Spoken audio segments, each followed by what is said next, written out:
bien que nous le sachions et que nous l'ayons lu à maintes reprises dans Matthieu 23, 12, quiconque s'élèvera sera abaissé, quiconque s'abaissera sera élevé. Nous aimons cependant, de manière charnelle, nous élever. Où que nous allions, nous nous sentons offensés si l'on ne nous honore pas et que l'on ne fasse pas nos éloges. Le vieil homme n'est pas encore crucifié. Si nos semblables nous adressent des compliments et disent du bien de nous, nous en éprouvons une grande joie et nous en sommes très fiers. C'est cela, l'homme naturel, l'homme charnel. Alors que la loi divine prévoit que c'est uniquement en nous humiliant que nous pourrons être élevés. C'est une chose dont nous deviendrons capables si nous sommes vainqueurs. Il fallut que Nebuchadnezzar devienne semblable à une bête pour qu'il s'incline et apprenne à s'humilier. On estime que 47 ans s'écoulèrent entre l'époque du premier rêve, au chapitre 2 du livre de Daniel, et le moment où le monarque apprit à exalter et à honorer le roi du ciel, au chapitre 4. Maintenant, moi, Nebuchadnezzar, je loue, j'exalte et je glorifie le roi des cieux, dont toutes les œuvres sont vraies et les voies justes, et qui peut abaisser ceux qui marchent avec orgueil. Il lui fallut toutes ces années pour apprendre à honorer le vrai Dieu.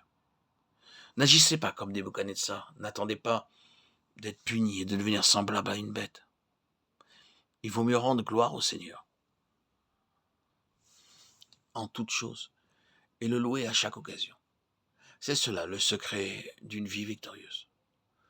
Vous devez être capable d'exalter Dieu par vos paroles, par le témoignage de votre vie et par votre ministère. Refusez d'être honoré par les hommes, fuyez ceux qui vous flattent et chantent vos louanges. Il semble qu'il y a un réel danger à ce propos, et ceci tout particulièrement dans les pays européens. Lorsqu'on organise des campagnes ou des réunions spéciales où on placarde de grandes affiches qui exaltent l'orateur, on distribue des prospectus qui ne tarissent pas d'éloges à son sujet et où figure en grand format son portrait. On prépare des calendriers et des signets à son effigie.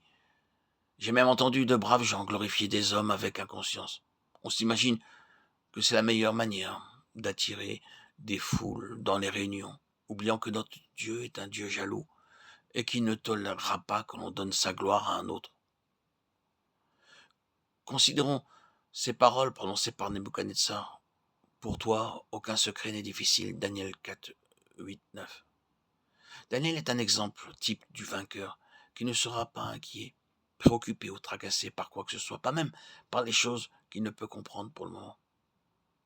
Il pourrait nous arriver d'observer autour de nous des choses qui dépassent notre entendement. C'est surtout au cours des derniers jours que se produiront devant nos yeux de nombreux signes et prodiges, qui ne viendront pas du Seigneur et que nous ne serons pas capables d'expliquer d'une manière satisfaisante. Cependant, si nous sommes vainqueurs, nous n'en serons pas effrayés, car nous aurons l'assurance que Dieu nous révélera la portée et la signification de tous ces événements de la manière et au moment qu'il aura choisi. Car le Seigneur, l'Éternel, ne fait rien sans avoir révélé son secret à ses serviteurs, les prophètes. Le Seigneur, Jésus, nous a donné l'assurance que nous sommes ses amis. Je ne vous appelle plus serviteur parce que le serviteur ne sait pas ce que fait son maître. Mais je vous ai appelé ami parce que je vous ai fait connaître tout ce que j'ai appris de mon Père. Jean 15, 15. Nous pouvons réellement le devenir lorsque nous plaçons notre confiance en lui et que nous lui parlons avec franchise. Alors, il nous révélera sûrement chaque secret au moment opportun. Il n'est nullement nécessaire que nous nous tracassions avant le temps. Voici le secret. Restez humble en chaque circonstance. Exaltez, magnifiez et glorifiez notre Seigneur, sachant combien il est grand. Ne vous fiez pas à votre propre sagesse humaine qui est semblable à celle des animaux. Ayez dans votre cœur la conviction que la gloire humaine disparaîtra bientôt. En toute humilité, manifestez à Dieu votre reconnaissance, car vous avez fait l'honneur de vous accepter à son service.